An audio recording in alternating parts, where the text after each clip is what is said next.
What if I told you that Honda just quietly done something that every SUV buyer, whether you drive a luxury crossover, a family hauler, or a weekend warrior, should be paying very close attention to right now?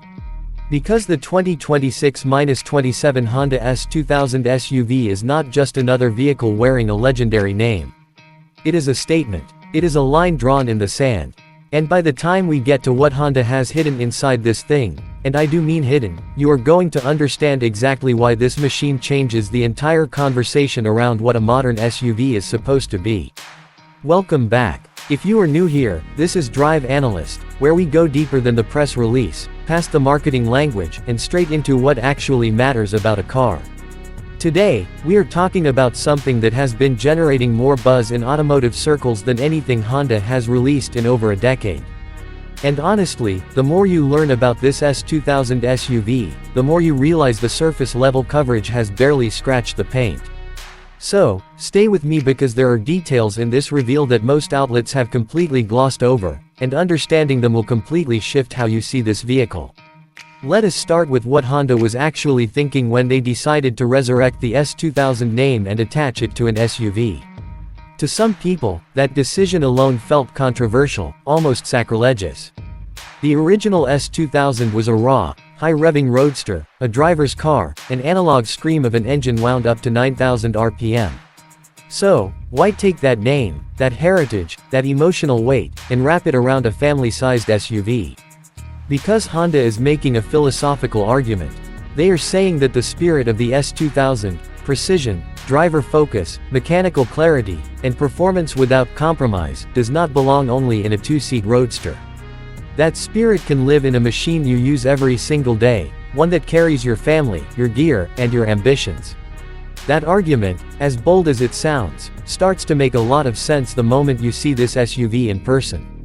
The exterior of the 2026-27 Honda S2000 SUV is the kind of design language that makes you do a double take in a parking lot. This is not restrained. This is not playing it safe for the mass market. Honda's design team has gone somewhere genuinely new here, and the influences are subtle but unmistakable. The front fascia is low and wide with a sense of aggression that the brand has never quite committed to before at this scale. The headlight clusters are narrow, almost predatory, wrapping around the corners of the hood in a way that blurs the line between the grille and the lighting system itself. In fact, the lighting architecture is one of the first things you need to understand about this car because it goes far beyond aesthetics. Honda has integrated what they are calling an adaptive light surface system, a sequential matrix LED setup across the full width of the front and rear of the vehicle that does not just illuminate the road, but communicates with other road users in a way that feels more like a moving piece of architecture than a set of headlights. The light signatures shift depending on the driving mode you are in. When the vehicle is in comfort mode, the lights carry a warmer, broader sweep. Push it into sport mode, and the lighting clusters narrow, intensify, and the color temperature drops toward a sharper, cooler white. It sounds like a detail, but when you experience it at night, it genuinely feels like the car has a personality that changes with your mood. The roofline flows from the A-pillar in a fastback arc that keeps the drag coefficient impressively low for a vehicle with this much interior volume.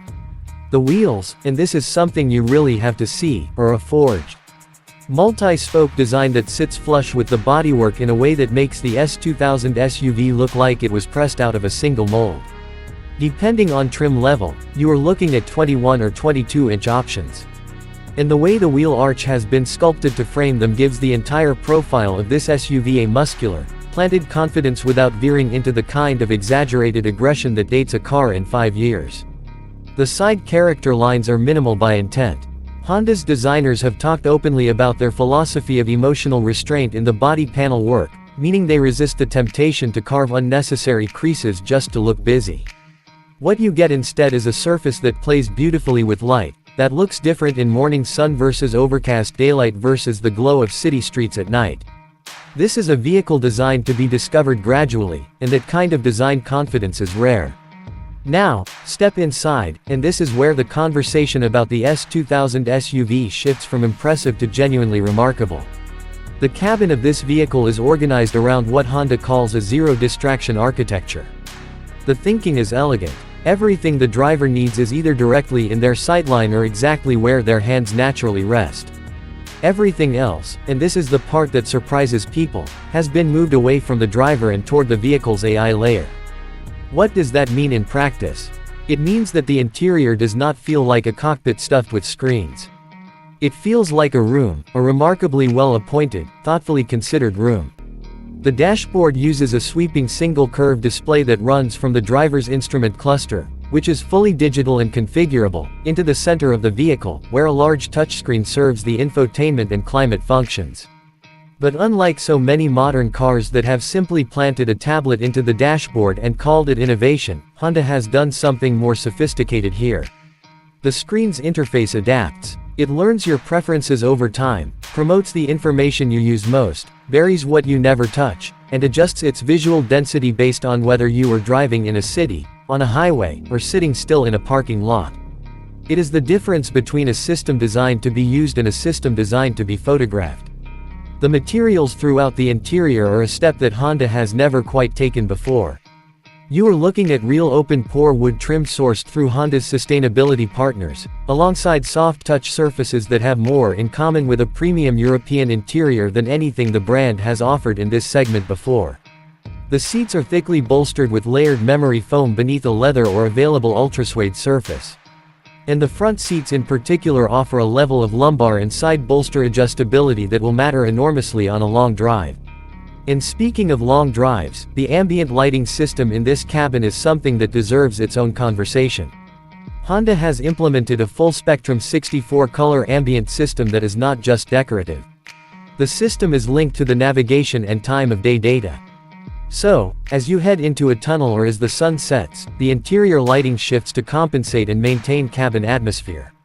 There is also a wellness mode, which adjusts the light spectrum and the seat ventilation together in response to driving duration. The system essentially notices when you have been behind the wheel for a long time and subtly creates an environment that helps keep you alert and comfortable without ever feeling clinical or intrusive.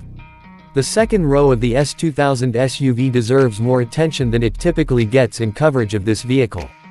Honda has pushed the rear passengers up in priority in a way that signals this is genuinely a family vehicle and not just a driver's car with extra seats bolted in as an afterthought.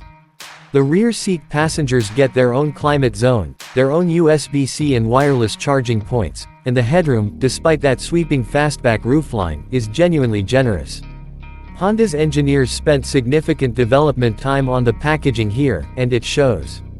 The floor is flat in the rear, which means 3 adults can actually sit comfortably side by side.